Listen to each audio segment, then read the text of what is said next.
नमस्कार साथियों, मैं अनीता श्रीवास्तव आपका हार्दिक अभिनंदन करती हूँ। महर्षि वेदव्यास द्वारा रचित महाभारत के 186वें अध्याय में आज का प्रसंग है राजाओं का लक्ष्य भेद के लिए उद्योग और असफल होना। वैशंपायन जी कहते हैं, जन्मेजय, वे सब नवयुवक राजा अनेक प्रकार से आभूषणों से विभूषित हो, कानों में कुंडल पहने और परस्पर लाग डाक रखते हुए हाथों में अस्त्र शस्त्र लिए अपने अपने आसनों से उठने लगे। उन्हें अपने में ही सबसे अधिक अस्त्र विद्या और बल के होने का अभिमान था। सभी को अपने रूप, पराक्रम, कुल, शील, धन और जवानी का बड़ा घमंड था। वे सभी मस्तक से वेग पूर्वक मद की धारा बहाने वाले हिमाचल प्रदेश के गजराजों की भांति उन्मत्त हो रहे थे। वे एक दूसरे को बड़ी स्पर्धा से देख रहे थे। उनके सभी अंगों में कामोन्माद व्याप्त हो रहा था। कृष्णा तो मेरी ही होने वाली है, यह कहते हुए वे अपने राजोचित आसनों से सहसा उठकर खड़े हो गए। द्रुपद कुमारी को पाने की इच्छा से रंगमंडप में एकत्र हुए वे क्षत्रिय नरेश गिरिराज नंदनी उमा के विवाह में इकट्ठे हुए देवताओं की भांति शोभा पा रहे थे। कामदेव के बाणों की चोट से उनके सभी अंगों में निरंतर पीड़ा हो रही थी। उनका मन द्रौपदी में ही लगा हुआ था। द्रुपद कुमारी को पाने के लिए रंगभूमि में उतरे हुए वे सभी नरेश वहां अपने सुहृद राजाओं से भी ईर्ष्या करने लगे। इसी समय रुद्र, आदित्य, वसु, अश्विनी कुमार, समस्त साध्यगण तथा मरुदगण यमराज और कुबेर को आगे करके अपने अपने विमानों पर बैठकर यहाँ आए। दैत्य, सुपर्ण, नाग, देवर्षि, गुह्यक, चारण तथा विश्वावसु, नारद और पर्वत आदि प्रधान प्रधान गंधर्व भी अप्सराओं को साथ लिए सहसा आकाश में उपस्थित हो गए। भगवान श्री कृष्ण की सम्मति के अनुसार चलने वाले महान यदुश्रेष्ठ, जिनमें बलराम और श्री कृष्ण आदि विष्णु और अंधक वंश के प्रमुख व्यक्ति वहां उपस्थित थे, चुपचाप अपनी जगह पर बैठे बैठे देख रहे थे। यदुवंशी वीरों के प्रधान नेता श्री कृष्ण ने लक्ष्मी के सम्मुख विराजमान गजराजों तथा राख में छिपी हुई आग के समान मत वाले हाथी की सी आकृति वाले पांडवों को, जो अपने सब अंगों में भस्म लपेटे हुए थे, देखकर तुरंत पहचान लिया और बलराम जी से धीरे धीरे कहा, भैया वह देखिए, युधिष्ठिर, भीम, अर्जुन और दोनों जुड़वे वीर नकुल और सहदेव उधर बैठे हैं। बलराम जी ने उन्हें देखकर अत्यंत प्रसन्नचित्त हो भगवान श्री कृष्ण की ओर दृष्टिपात किया। दूसरे दूसरे वीर राजा, राजकुमार एवं राजाओं के पौत्र अपने नेत्रों, मन और स्वभाव को द्रौपदी की ओर लगाकर उसी की ओर देख रहे थे।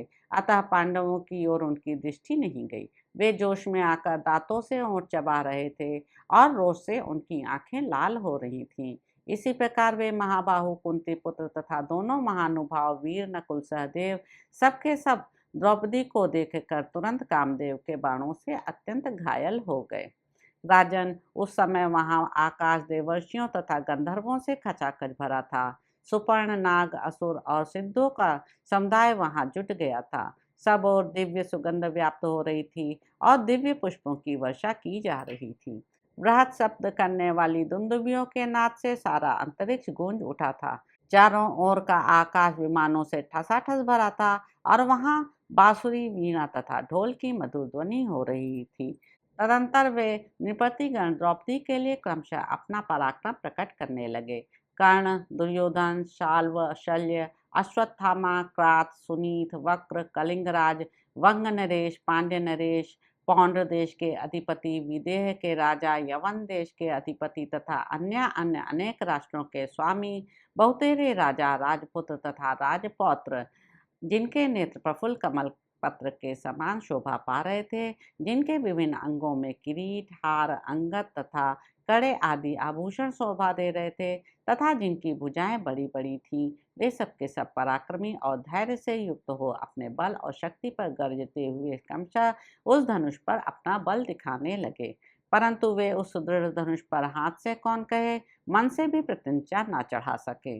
अपने बल, शिक्षा और गुण के अनुसार उस पर जोर लगाते समय वे सभी नरेंद्र उस सुदृढ़ एवं चमचमाते हुए धनुष के झटके से दूर फेंक दिए जाते और लड़खड़ाकर धरती पर जा गिरते थे।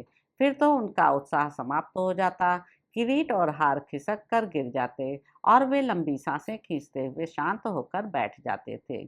उस सुदृढ़ धनुष के झटके से जिनके हार, बाजूबंद और कड़े आदि आभूषण दूर जा गिरे थे। वे नरेश उस समय द्रौपदी को पाने की आशा छोड़कर अत्यंत व्यथित हो हाहाकार करने लगे। उन सब राजाओं की यह अवस्था देखकर धनुर्धारियों में श्रेष्ठ कर्ण उस धनुष के पास गया और तुरंत ही उसे उठाकर उस पर प्रत्यंचा चढ़ा दी तथा शीघ्र ही उस धनुष पर वे पांचों बार जोड़ दिए।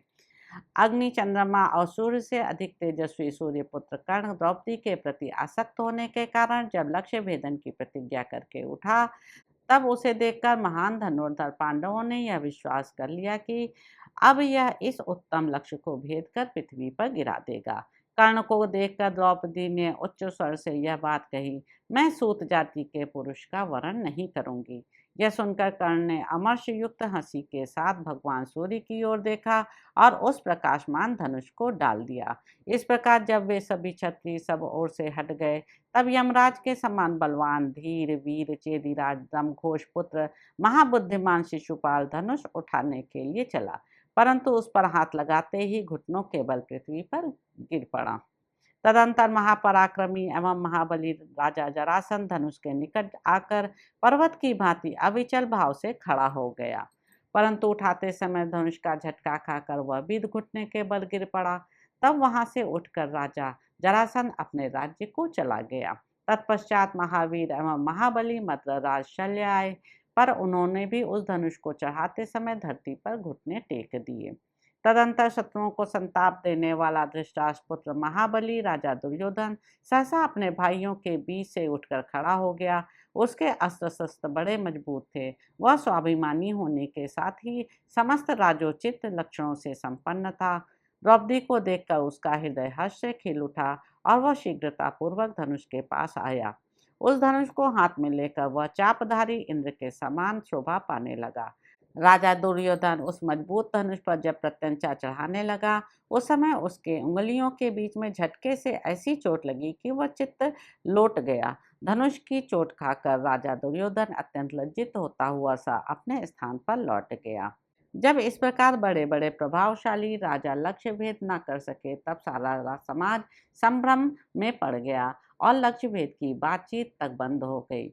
उसी समय प्रमुख वीर कुंती नंदन अर्जुन ने उस धनुष पर प्रत्यंचा चढ़ाकर उस पर बाण संधान करने की अभिलाषा की।